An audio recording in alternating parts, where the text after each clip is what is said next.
Okay, before I begin the SmackDown review for October the 9th, 2018, I need to take a little sip of this Powerade, okay? I'm thirsty right now.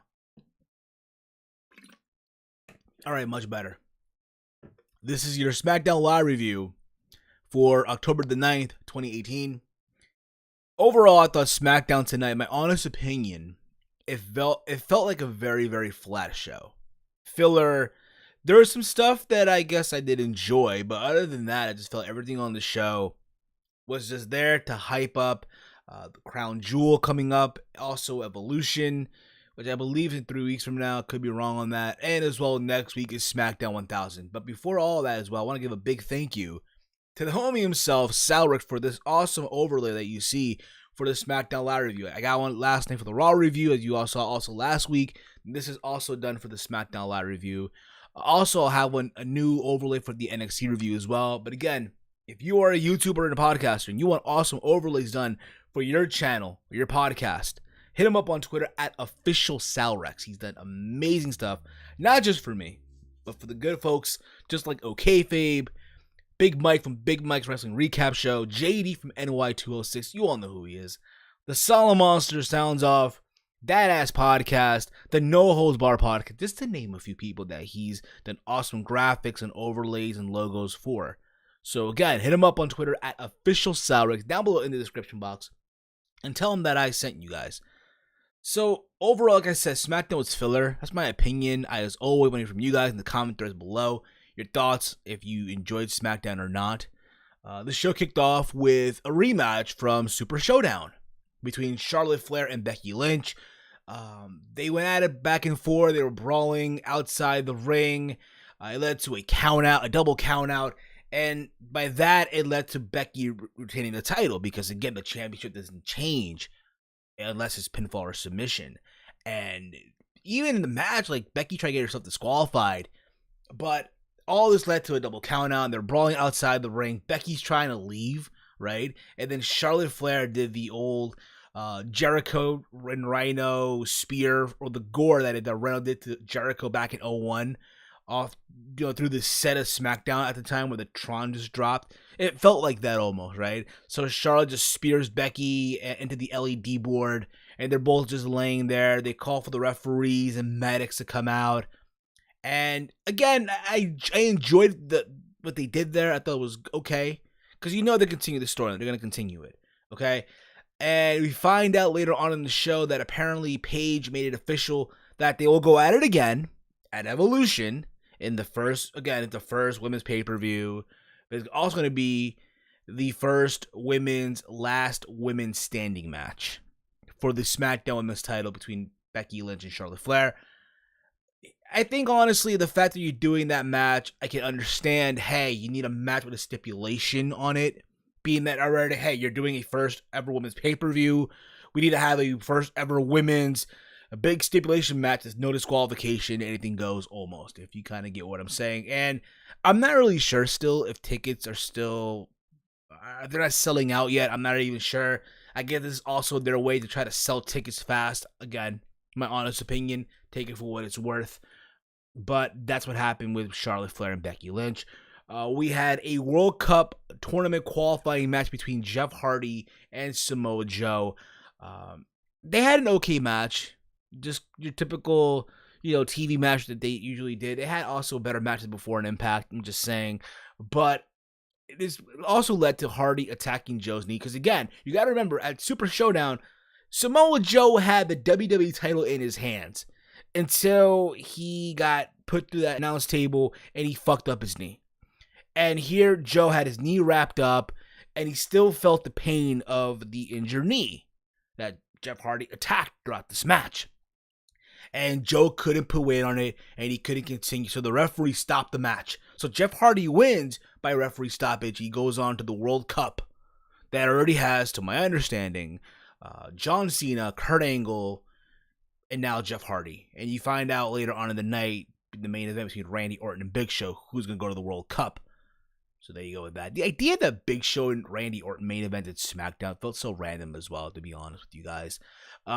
We get a hype return of Evolution coming up next week at SmackDown 1000. Also meaning the return of Batista. The Miz did a Miz TV sit-down interview with both Daniel Bryan and AJ Styles. He tried to instigate with both guys here. At least try to spark something here with the feud.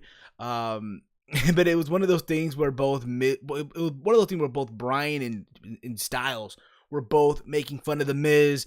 Miz being a 2-minute man, being that he lost at Super Showdown to Daniel Bryan in 2 minutes with a roll-up pin. And just teasing Miz back and forth. Miz tried to keep it professional, but you can tell by the way he was talking, he just couldn't do it until he snapped. And he talked about how he beat Bryan multiple times. And every time he beat him, he laid him out. And now Styles, essentially, and there's some truth in this shit, that he hadn't defended the WWE title at a main event of a pay-per-view because he wanted to look himself in the mirror. Who's holding the title right now? It's some southern guy with a southern accent almost. But again, all this led to them talking, what have you. And I'm real about it, so I'm surprised that in this whole thing that you didn't have Bryan or Styles mention their past. Like, they wrestled on the independent circuit. And I'm pretty sure they'll mention it in the upcoming weeks. Listen, this match is at Crown Jewel, between Styles and Bryan. It's the smart mark, dream match, if you will, right? You got to remember this, right? When Bryan came back, to think of the people that oh my God, you want to see Bryan feud with, right? He's already had in a way, with Andrade Cien Almas, AJ Styles, right? Even though he had that match with Styles, I think it was like the week after, after WrestleMania, I believe it was, or something like that. But now you're doing it for the WWE title. Now, with all of this to happen, even with Miz, even though Miz said that whoever wins, he's coming for the WWE title. I believe was going to happen, and again, this is my honest opinion. Keep this in mind. Styles still is actually the longest reigning WWE champion right now. And I think what's going to happen is, I think Miz will be the one to take the belt off of AJ Styles. I think what's going to happen is that at TLC, this is my prediction. Keep this in mind, okay? I could be wrong on it. It is what it is if I'm wrong, okay? At TLC, because for a fact that Survivor Series, you can do the whole Team SmackDown versus Team Raw, right? And Styles will probably face the Universal Champion Roman Reigns. Again, that's the way I see it, right? So at TLC, you can do Bryan, Miz, and Styles, right, for the WWE title.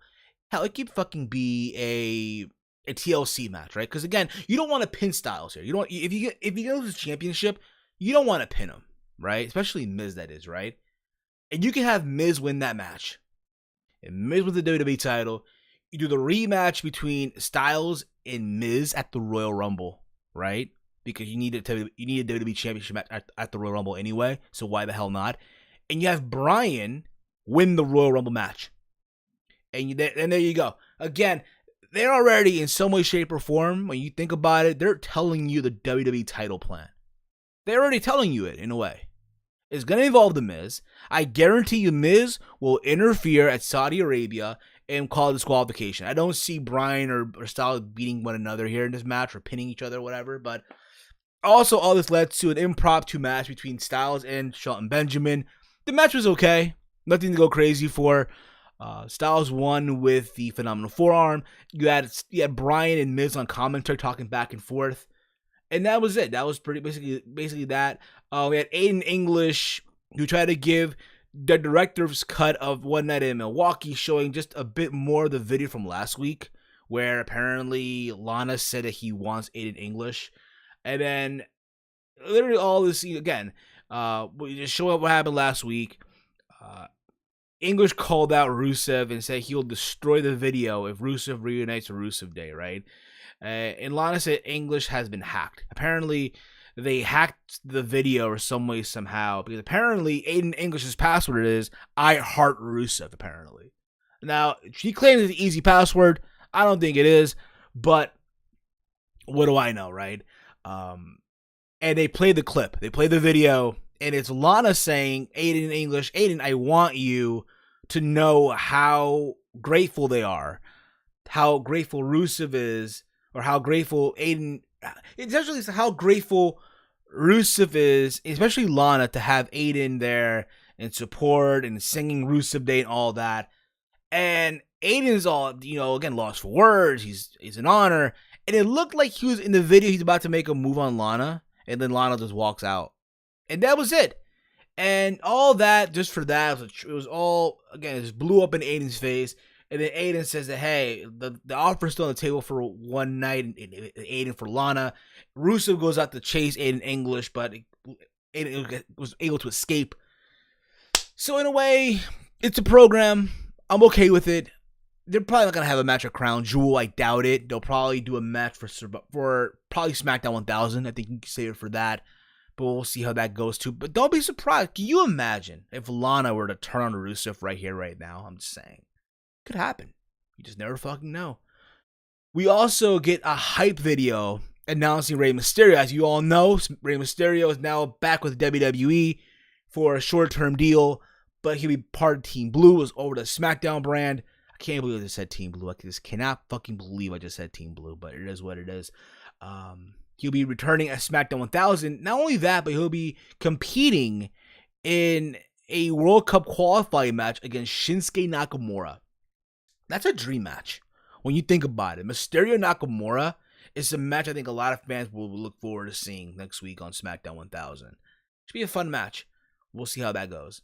Then we get the main event. Again, this show was just so flat, especially with this main event of Randy Orton and the Big Show. Like, you bring back Big Show, right? After how long he's not been on TV competing, you bring him back for this random main event. Felt so random. I mean, you could have, in my opinion, what they should have done is have Charlotte and Becky go at it last on the show. Because, hey, there's a pay-per-view coming up called Evolution, right? You want to hype up Evolution? Do it with that, right? Have that spot where Charlotte spears Becky through the LED board and have Paige come out and say that at Evolution it'll be a last woman standing match, or the first ever last woman standing match at Evolution. But no, instead, you have Big Show and Randy Orton. Random as all hell. It all ended with Orton literally poking Big Show in the eye when he was on the apron. Then hits the RKO and then pins him 1, 2, 3. So essentially, Orton goes on to the World Cup. So you have now 4 people that are qualified for the World Cup: John Cena, Kurt Angle, Jeff Hardy, and Randy Orton. Oh my God, does that not scream retro in my honest fucking opinion? Say hello to the old guys, if you will. But we'll see how all this goes out in the upcoming weeks. Again, this SmackDown Live just felt so filler, so flat. And again, you're hyping up stuff for Evolution. You're hyping up stuff for Crown Jewel. You got SmackDown 1000 next week. SmackDown 1000 needs to literally hit it out of the park. It needs to be a home run. It really needs to be. You're bringing back the legends, what have you. It needs to be a home run, in my honest opinion.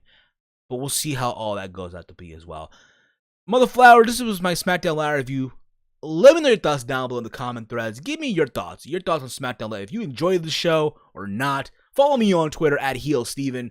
I'll be back tomorrow for the NXT review. Again, I have a new overlay as well for the SmackDown Live review. Again, if you want overlays and layouts done for your YouTube channel, your podcast, hit up, in my opinion, the best graphic designer in the internet wrestling community today. That's Salrex. Hit him up on Twitter at officialsalrex. Down below in the description. He's done designs and graphics, not just for me, but for OKFabe, for JD from NY206. You all know who he is. The Solid Monster, Big Mike from Big Mike Wrestling Recap Show, That Ass Podcast, the No Holds Barred Wrestling Podcast. So he's worked with a lot of amazing people. So go hit him up if you want awesome graphics and overlays done for your channel, your podcast. Hell, tell him that I sent you. Why the hell not? All right, that's it for me. I'll be back tomorrow for the NXT review. Thank you all for watching. Until next time, Mother Flowers, it's Steve, and I'll see y'all tomorrow. Peace out, Mother Flowers. Yeah. Again, this is a flat SmackDown. I know the thumbnail looks like some a scene off a porn flick. I understand, but hey, Evolution, Mother Flowers. Evolution.